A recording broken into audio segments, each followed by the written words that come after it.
ಭಯಾನಕವಾದ ಒಂದು ಸಿನಿಮಾನ ಇನ್ನೂ ಭಯಾನಕವಾಗಿ ನಾವು ತೋರಿಸ್ಬೇಕು ಅಂತ ಅನ್ಕೊಂಡಾಗ ನಾನು ಮಾಡಿದ್ದೆ ಓಮೆನ್.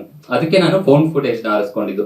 ಈಗ ಈ ಫೌಂಡ್ ಫುಟೇಜ್ ಅಲ್ಲಿ ನಾವು ಒಂದು ನಾರ್ಮಲ್ ಒಂದು ಕಥೆನ ಇನ್ನೂ ಅದ್ಭುತವಾಗಿ ಇನ್ನೂ ಭಯಾನಕವಾಗಿ ತೋರಿಸ್ಬೋದು.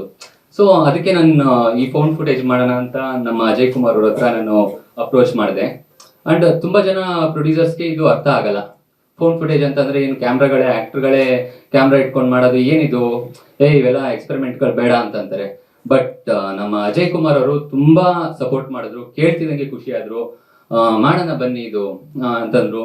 ಆಮೇಲೆ ಇನ್ನೊಂದು ಇಲ್ಲಿ ಏನು ಅಂತಂದ್ರೆ ಇವರೇ ಕ್ಯಾಮ್ರಾನ ಇಟ್ಕೊಂಡು ಆಕ್ಟ್ ಮಾಡೋದು. ಅಂಡ್ ಇಲ್ಲಿ ನಾನು ಡೈಲಾಗ್ಗಳು ಬರ್ದಿರ್ಲಿಲ್ಲ. ನಾನು ಅಂದ್ರೆ ಸ್ಕ್ರೀನ್ ಪ್ಲೇ ಡೈಲಾಗ್ಗಳು ಇತ್ತು, ಬಟ್ ಇವ್ರಿಗೆ ನಾನು ಅಲ್ಲಿಗೆ ಹೋಗಿ ಲೊಕೇಶನ್ಗೆ ಹೋಗಿ ನೀವು ಈ ತರ ಆಕ್ಟ್ ಮಾಡ್ಬೇಕು, ನೀವು ಈ ತರ ಡೈಲಾಗ್ ಹೇಳ್ಬೇಕು ಅಂತ ಜಸ್ಟ್ ಹೇಳಿ ಬಿಡ್ತಿದ್ದೆ ಅಷ್ಟೇ. ಬಟ್ ಇವರೇ ಅಲ್ಲಿ ಡೈಲಾಗ್ ನ ಇಂಪ್ರೂವೈಸ್ ಮಾಡ್ಕೊಂಡು ಅವರಲ್ಲೇ ಆಕ್ಟ್ ಮಾಡ್ತಿದ್ರು. ಅದಕ್ಕೆ ಅಲ್ಲಿ ಅಷ್ಟು ನ್ಯಾಚುರಲ್ ಆಗಿ ಬಂದಿದೆ ಆಕ್ಟಿಂಗು. ಸೊ ಇಲ್ಲಿ ನಾವು ನೋಡುವಾಗ ಒಂದು ಸಿನಿಮಾದಲ್ಲಿ ಇದು ಒಂದು ಆಕ್ಟಿಂಗ್ ತರ ಕಾಣಿಸಲ್ಲ. ಇಲ್ಲಿ ನ್ಯಾಚುರಲ್ ಆಗಿ ರಿಯಲ್ ಆಗಿ ಏನೋ ನಡೀತಾ ಇದೆ, ಎಲ್ಲೋ ನಡೆದಿರೋದನ್ನ ಯಾರೋ ಶೂಟ್ ಮಾಡಿದ್ದಾರೆ